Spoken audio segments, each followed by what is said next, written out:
If you've ever felt overwhelmed trying to draft your own sewing patterns, in this video I'm going to break down the process into 5 simple steps for you to follow. Hi, I'm Tammy and welcome back to my channel. I know how frustrating it is to be sucked into a whirlwind of pattern making YouTube videos and honestly feeling even more confused than you began with. So let's take it nice and slow and go through each step of the pattern making process so you can understand what that actually looks like. On the screen right here, I've got 5 different pattern making steps that we're going to go through in detail and get your head around what it actually looks like to create a pattern from start to finish. The first step is to trial different methods. So let's take it back right to square one and actually talk about what pattern drafting is. So pattern drafting is essentially making a template that we're going to use to cut our fabric out of. Basically think of it as a blueprint and it will show you the exact shapes we need to actually cut out of our fabric and sew together to make a specific garment like a t-shirt. A pattern is made up of different lines and curves to make a specific shape. So the front part of the top pattern might look like this. You can see it's one single pattern piece and you can see we've got the neckline, we've got the armholes, and we've also got the hem of the top. Now the fun part about pattern making is you can always play around with your actual pattern pieces. So for example, you might split up the top into 3 different patterns for the front bodice. So in this example, we've got 1 for the center and 2 for the front sides. The fun part about pattern making is it's totally up to you how you design your patterns and what they end up looking like. So you can play around with lots of different shapes and styles and see which one works best for you. There are 2 main ways that you can use to start making your own sewing patterns. The first one is drafting with measurements and the second one is draping on a mannequin. They both require slightly different skills, so it can be completely up to you which one you prefer using because you might find you do actually prefer one over the other. Drafting with measurements can be done with a pencil and paper, so you can do it by hand on your table, or you can actually do it digitally now by using software like Adobe Illustrator. I personally love drafting digitally because it saves me so much time and honestly a lot of paper wastage is eliminated. I'll go into drafting with measurements in a bit more detail, but let me just go ahead and tell you what draping on a mannequin actually means. It's essentially when you get fabric and you pin it directly onto your mannequin and you mold it around the body to create a specific shape or garment. It's a really tactile and fun way to play with pattern making and use your hands to literally mold fabric over the body. I have a whole video in my course about this. I'll leave that link down below. The second step is to take your own measurements and create blocks. A really key part of making your own patterns is accurately taking your own measurements, and that's because these will form the foundations of the pattern that you're going to create. To take measurements, you want to grab a flexible measuring tape like this one. You can see it bends around and moves over the body, and we're going to use it to measure key areas of our body like our bust, our waist, and our hips. Depending on what blocks you're going to create too, you'll want extra measurements that you'll need to take. I found trying to get accurate body measurements is always better to get someone to help you with this because they can do it much more accurately than you can do on yourself. And simple things like putting 2 fingers behind the measuring tape as you're doing your measurements just gives you a bit more ease in the garment, so it's not super skin tight. Let me get my measuring tape to show you what I mean. Let's say I'm going to measure my wrist.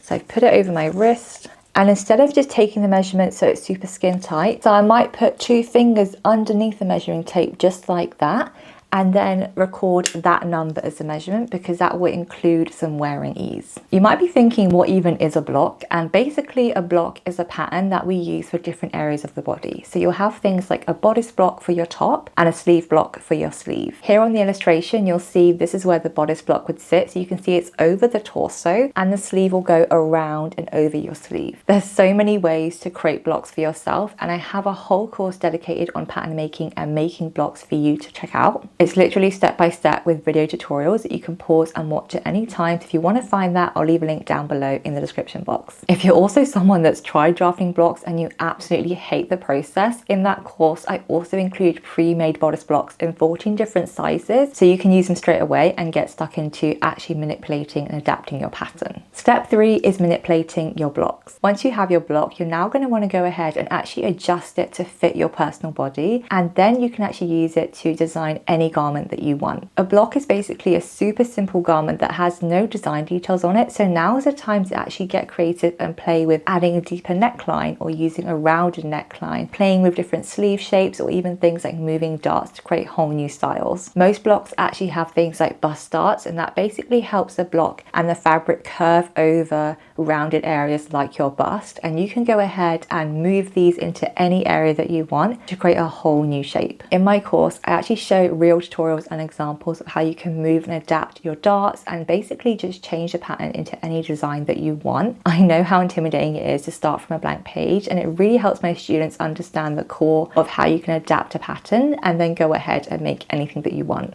The next step is to true your pattern and add seam allowance. Let me explain what that means if you haven't heard of either of those processes. Truing a pattern is basically making sure everything that you've made, so your seams and your lines, all match up before you go ahead and sew the garment. So for example, if you have a front and back bodice like this, if you put them together at the shoulder seam, you want to make sure the shoulder seams actually line up and things like the neckline is smooth as you go across the front and the back. Checking simple details like this make sure the pattern is professional and it fits really well. Once you make sure everything matches up, so your necklines and your shoulder seams, your side seams, all that jazz, you're then going to go ahead and actually add seam allowance so we have extra space to sew the pieces together. The amount of seam allowance that you add will actually vary depending on different factors, and adding seam allowance is actually much easier than it is, especially when you do this digitally. And again, I show you exactly how to do that in the course link below. The last step is to make your sample and adjust it. Now everything is ready, you want to go ahead and test sew the pattern to check the fit and also make a sample. This is also known as making a toile, and it's a really fun part of the pattern making process because you can finally see your design come to life. I like to use fabric like calico to sew my samples and then go ahead and make any adjustments that I need. This process of adjusting your pattern can actually take several rounds to get it perfect to how you want the design to actually look like, but that is all part of the process and it's something you'll just get better at with time and experience. At this stage, you'll have yourself a working pattern, and now you can go ahead and make so many different patterns and play around with different techniques of designing them. I hope that's given you a really clear understanding of what a simplified pattern making process looks like and how you can get started. Of course, if you want to go ahead and actually sell your sewing patterns, there are a lot more stages in this process that I haven't talked about. Things like test sewing your garments on multiple sizes, grading your pattern, writing your instructions, all that jazz, just to make sure it works on a variety of bodies and it's clear and easy to understand for others to make. But I have a whole pattern making course called Pattern to Profit, and I'll leave it down below if you want a really clear path to pattern making and how you can get started today. I also actually have a free sewing pattern business roadmap that I'll also leave linked down below. That is basically a really clear breakdown of the entire pattern making process if you want to go ahead and sell your sewing patterns. It's really easy to follow and it's basically like a checklist that helps you go through every single step so you don't miss anything.